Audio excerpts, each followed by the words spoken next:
Welcome to this Season 8 episode of the Convene Podcast, brought to you by Visit Anaheim.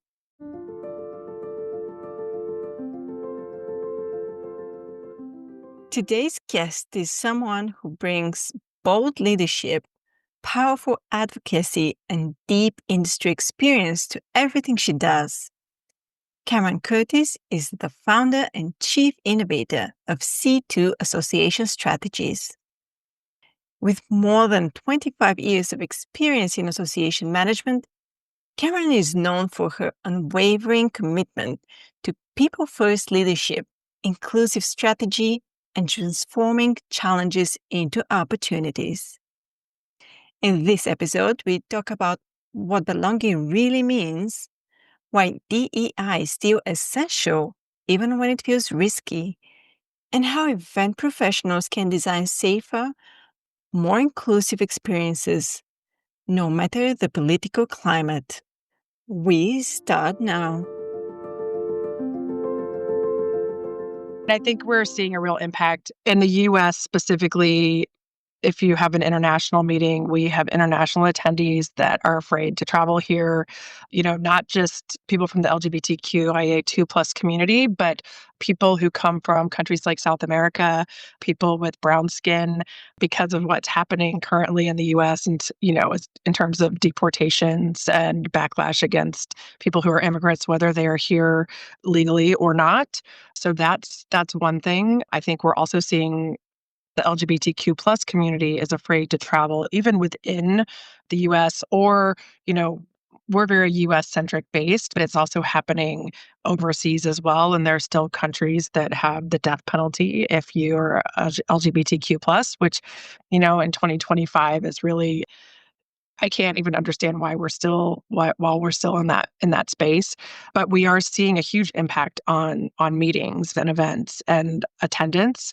We're also seeing on the positive, people are wanting to create more inclusive spaces and having the conversation about how do we keep people safe from the moment they land in the destination at the airport to when they travel to the venue and then back again and home. And so, it's an interesting conversation to have because we used to just say, okay, come to our event and it's at the so-and-so hotel in such and such city or convention center in such and such city.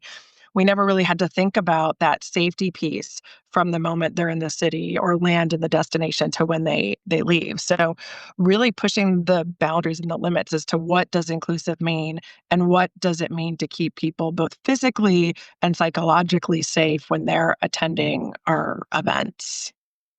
Which brings me to the question, what's the difference between saying you're welcome here and actually feeling like you belong? Yeah, so I talk about this a lot. And when the LGBT Meeting Professionals Association redid our vision, it is a global events community where all are accepted, equal, and belong. And we went back and forth probably for a good hour and a half as to whether it should be belong or welcome, belong or welcome.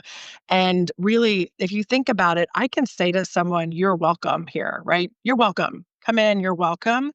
But if I step in and I don't feel like I belong, it's a very different thing. And so it's really thinking about creating, we can do our very best to create the welcoming spaces, but if we're not collaborating with all of our attendees and asking for the feedback and what will help you feel like you really belong at our events, then we're doing a disservice to everyone involved, even the organizations and the planners.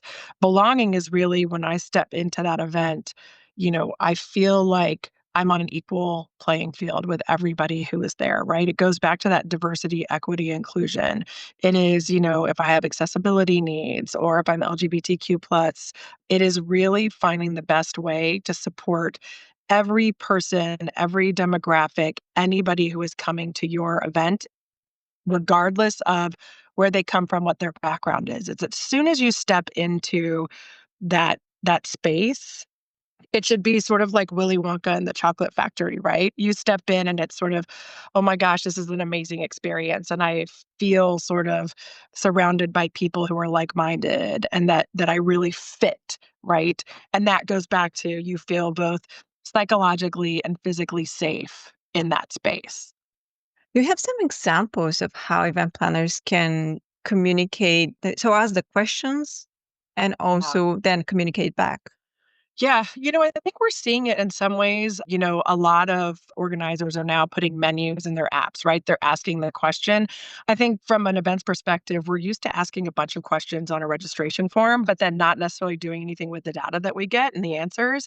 And so I always say, if you're going to ask the question, you have to then be prepared to meet the needs or do your very best to meet them. In some instances, if you're in a property that, can't meet all of the needs, then again, communicating that to the attendee. Listen, this is everything that we've done to support you, to help you feel that you belong. But here are some of the things that we couldn't do for whatever reason, right? There are fire marshal laws and things like that. And so it really is asking the question and then communicating. I think a simple thing that is it's starting to get better is when pronouns became sort of common use. People would ask for pronouns on registration forms, but then you'd show up and you'd get your badge and your pronouns wouldn't be on your badge. I'm like, well, why did you ask what my pronouns were if you weren't going to use them?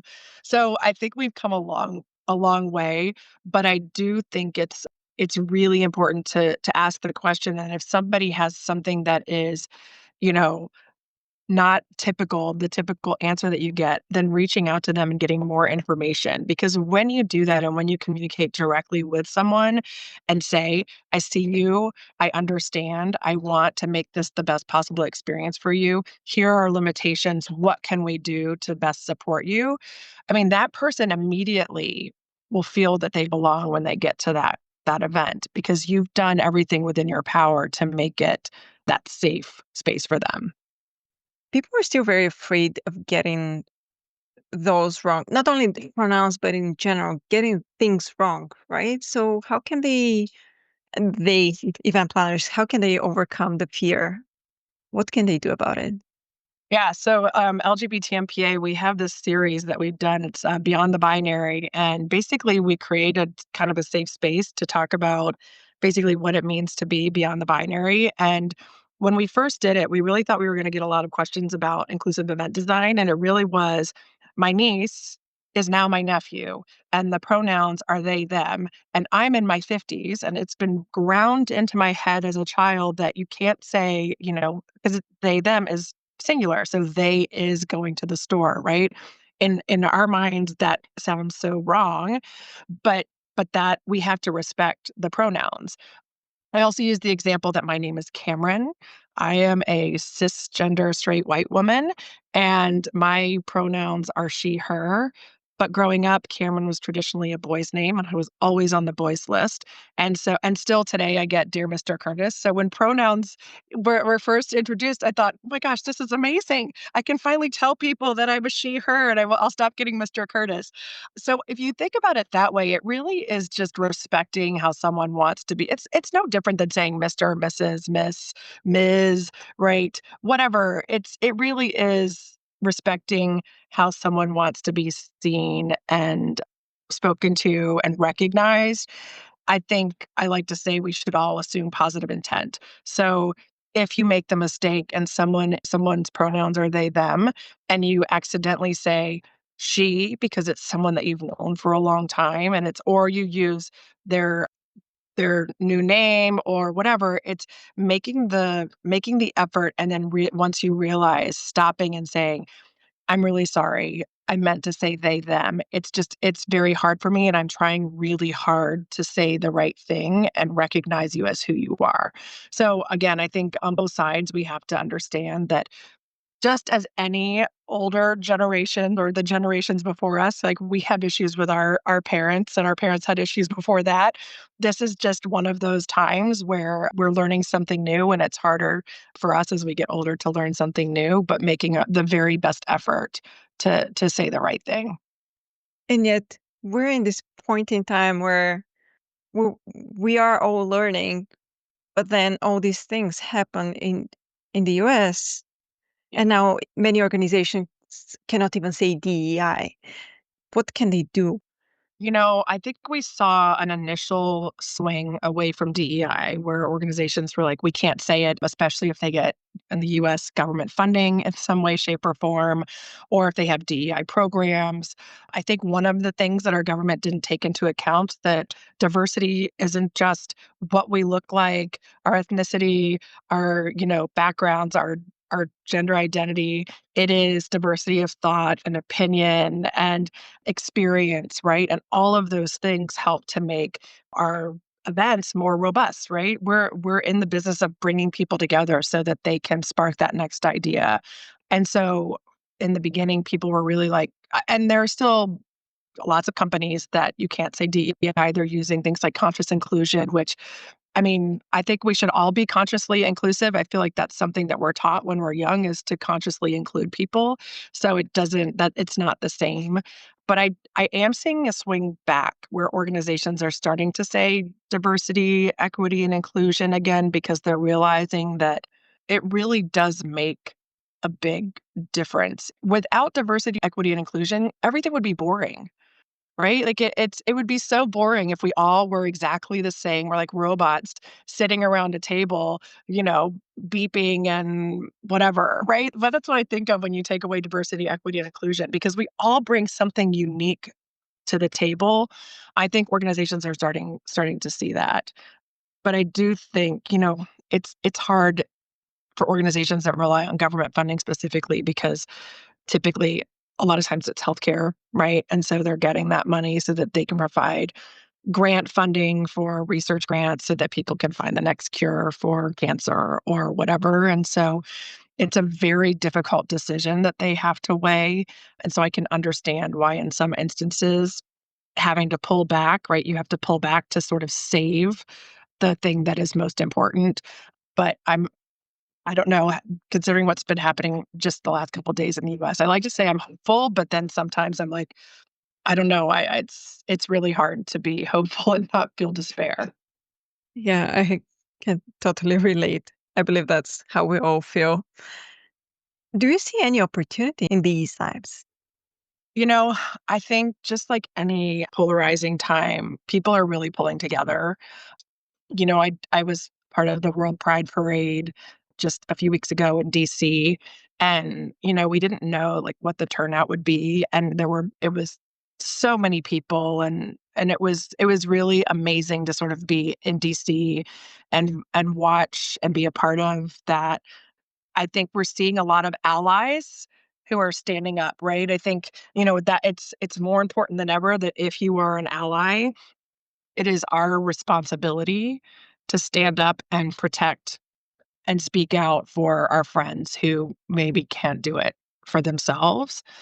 Even before all of this was happening, there were still people in the LGBTQ plus community who would come to events and say, oh, please don't take my picture because I'm not out at work or I'm still not out to my family. And that's just like last year. And so understanding that also being an ally means being an ally, whether the times are hard or good, because there are always people out there that need our support.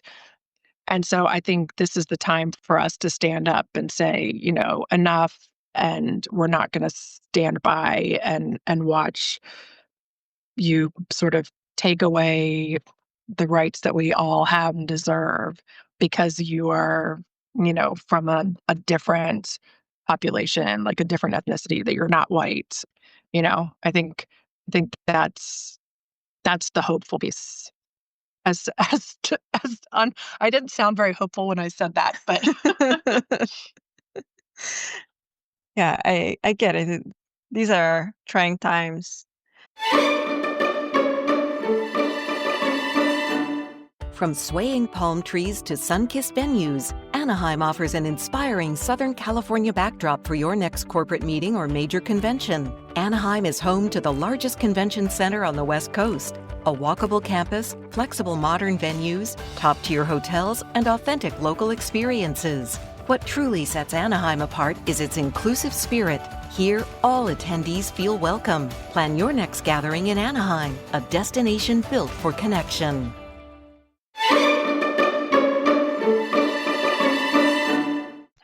So for the events industry, we often get stuck on the question of destination boycotts. And just because you mentioned DC and World Pride, so what's more constructive or impactful way to handle event location decisions, you feel? Yeah. So we know that boycotts don't work, right? People tried boycotting. What I like to say and what we sort of talk about at LGBT Meeting Professionals Association is send your RFP to the destinations where you cannot go because of their state legislation or their country laws. Send the RFP, get the proposal, and then go back to them and say, your destination and the venues are a perfect fit for our annual conference, but because of the laws in your state or country, we cannot bring our meeting to you. Because what's been happening is people are just they're not sending the RFPs. So those destinations don't have any idea the business that they're losing, so that they're not then armed with information to be able to go to the state legislature and say, "Hey, we've lost, you know, 200 meetings this year because of our legislation, and that equals, $10 million in economic impact just for like the surrounding areas. That doesn't count sort of the ripple effect of like all of the restaurants, people who stay after and that kind of thing. Because if they don't have that information, then they can't then fight on their end. And I think, the unfortunate thing is that there are a lot of really, really great cities in states or countries that have discriminatory legislation. We like to say it's they're blueberries in a field of strawberries. And, you know, it's a shame to penalize those destinations because they have no control over the laws that are made in their states. So it is make sure they have the information, make sure they know that they're a great fit, make sure they know the economic impact of your conference, and make sure that they know that you would come there, you would book your conference if it weren't for the laws in their states. Because that is how you really, and it's not really a boycott. It is really providing the information necessary so that they know exactly what they're losing because of the laws. That's a great idea. I hope more event planners start doing that. And what about vendors or venues that, you've already booked, you've chosen the destination and so forth, but the vendors and venues are not up to speed with, you know, DEI practices. So how can you work with them in this case? Yeah. I think that's hard too. And just like a point about that, some conferences we book really far out because they're large citywides, for example. And I think it's really important when your attendees, organizations get backlash from attendees. Why are we going to that state? Why are we going to that country? They have terrible, laws against women, LGBTQ plus. I think it's really important to communicate to your attendees that we booked this before all of this happened. If we were to cancel this meeting, this is what the cost would be to the organization. And in order to keep your dues lower and registration rates lower, we can't afford to pay this cancellation fee. So we have to go to this destination, but we're going to do everything that we can to make sure that you have a very safe, both again, psychologically and physical safe experience at our conference. I think when it comes to the venues, I was talking to someone, we were speaking at IMEX Frankfurt a couple months ago, and they came up and they said, I have this venue and we do all gender restrooms. And, we wanted them to change the signs and they couldn't because legally they have to have a male and a female restroom. And so I think it is working with the venue to understand why something can't be done and then coming up with a workaround. In this case, it was like, we have another restroom, if it's a single, right? Sometimes it's a single, we can say that's the, all gender restroom, but really working with and understanding what the legal implications are because the venues have to comply, right? They don't, there's no choice. So understanding what their legal implications are working with them to say, I think we all have to be creative, right? And by nature, event professionals, we are creative. We're in the business of creating amazing experiences. So it's sitting down at the table and having the conversation and having it early on to say, okay, now that this is happening, here's the information that I need. How can we create this best space so that our attendees who have accessibility needs or LGBTQ plus have the same experience as everybody else. And it all comes down to communication and then communicating it out to your attendees. I always say that at the point at which you feel you're communicating too much, it still is not enough. you know and the communication needs to be, don't like not communicating just to communicate, but it needs to be relevant and timely and that kind of thing. But I think that's the key. What do you feel the events industry still needs to push harder on to make change, to drive change? Again, I think what we talked about in terms of the boycotts and sending the RFPs and then saying we can't come to your destination. I think it is, there are places that have all gender restrooms and it works just fine. I don't understand why it's so difficult. I mean, in some cases it requires, renovation and that kind of thing, which we understand. But really, I think we need to see the effort, and we are seeing that. I don't want it to sound like we're not seeing the effort, but we need to see more of an effort. And I think organizations like Pcma and EIC and IAE and MPI and ICA and all of, National Coalition of Black Meeting Professionals, LGBT Meeting Professionals Association, we all come together at the table at the Event Industry Council. I think together, as it's very cliche, but we're stronger together and we have a bigger voice, out of many, one voice. So I think, and it is happening.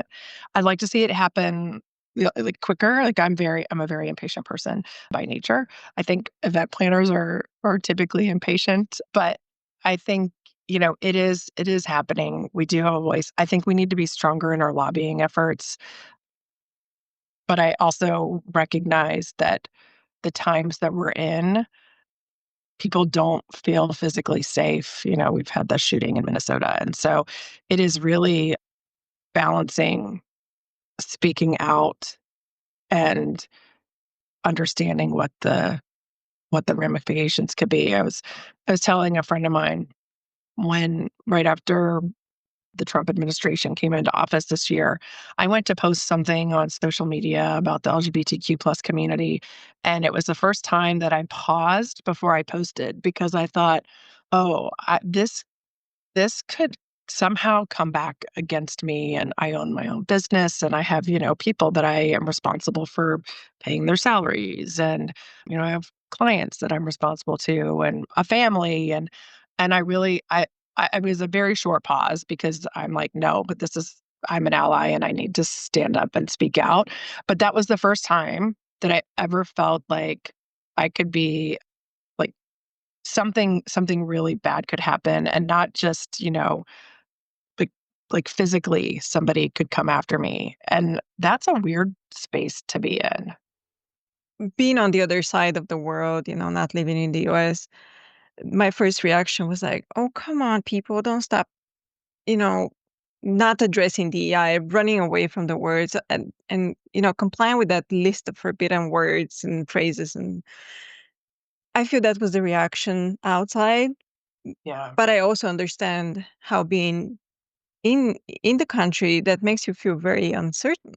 Also, now it has turned the other way around, right? For people outside the US, being vocal, it turns out, is also not a good idea, especially if you have business in the US. Absolutely.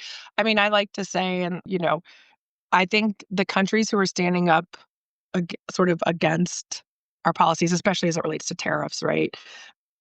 I think that's that's a good thing, right? I think we in the US need to know that we can't we can't do it alone, right? We're not an island. Just as in everything that we do in our lives, we need to rely on our allies, and collaboration is incredibly important. And so I think what I'm seeing from other European heads of state and Canada and them sort of standing together to say, and also they're saying, we see those of you in the US who are not aligned with what's going on and recognizing that we all don't agree with what's happening, don't lump us all in together. I think that that is really important right now because the US has always relied on our allies, and although we've always thought of ourselves as the world superpower, the top country in the world, I think it's very clear that you only get to that place because of your friends and allies, right? Where again, we all have to stand together, and so I think at this moment in time for us to sort of be alone, I think it's an important lesson for people to learn. And as we're recording this, our Senate passed the big beautiful bill, which is the official name of it, which is going to hurt a lot of people in the country, specifically people in states that supported this administration. So it'll be really interesting to see what happens when they realize that the policies weren't going to hurt people like me, they're going to hurt everybody. And so we're just waiting and watching, holding our breath. Some of us are thinking of moving. So, unsettling and interesting time that we're living in. And that's from me, again, a straight white woman. It's so much worse for my friends who are in, marginalized communities that are now feeling like they have to hide. And that makes me really, really sad. Was there anything we didn't mention we should before we wrap up? I mean, I think, again, it's just if you're an ally, we have to stand up, right, and speak out, and we have to do it together because there's strength in numbers. I think the meetings industry is trying really hard to do that. I mean, I'm seeing it. I was at Convening Leaders, I was at EduCon, I was at MPIWEC, I was at IMEX. I think, all of the organizations are really pulling together to try and support everyone as it relates to, I mean, the global events community. Think of all of the people that we touch and all of the industries and professions that we have an impact on by bringing people together. I think sometimes we forget that, the job is logistics, heads in beds, content. We're providing food and beverage, but we forget about the fact that the doctors who come to our meetings might have the next cure for some rare illness, or the engineers who come together might create a new earthquake resistant concrete. Or, I mean, I think it's like understanding the impact that we have beyond just creating the space. It is through us we create change. And I think that we need to now more than ever remember that, because that's the hope that we're hanging on to, right? By bringing all of those people together, we are, as an industry, and that means everyone from the AV tech to the housekeepers at the hotels, to the front desk, to the meeting professionals, to the CEOs of companies. We are creating that change, and we have a very big voice, and now is the time to use it. That's a great end to our conversation. Thank you, Cameron, so much for being on the podcast. Thank you so much for having me. It was so nice to meet you, and I appreciate the space to have this conversation. It's really important. So thank you.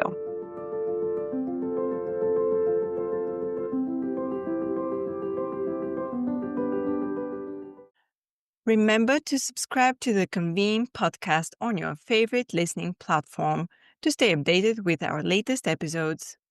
We want to thank our sponsor, Visit Anaheim.